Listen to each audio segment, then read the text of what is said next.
Анан Корея, Америка, Россия дей бербестен ушу бизде Кыргызстандын өзүндө деле иштесеңер болот жигиттер.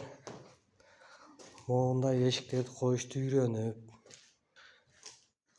эме кылсаңар, Россияда тапкан, Кореяда тапкан, Америкада тапкан акчаны ушул жерде деле табасыңар. Эң эле азыркы заманда ушу дефицит болуп аткан ушу эшик койгон мастерлер дефицит. Просто ичтарлык эмес, просто үйрөтүп ушу өнөрлөрдү үйрөнсөңөр деген ойда. Жакшы эле акча болот булдан деле. Бир күндө $100 смело табасыңар.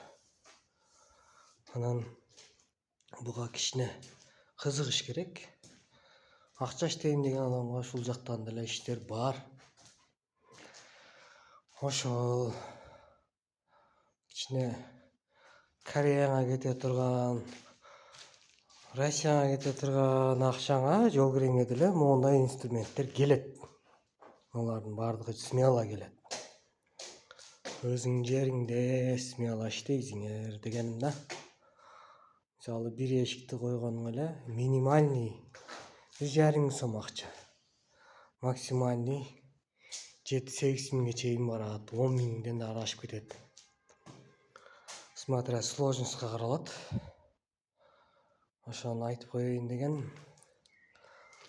Анан если кызыккандар болсо, мага чалсаңар мен үйрөтөм. Бекер эле.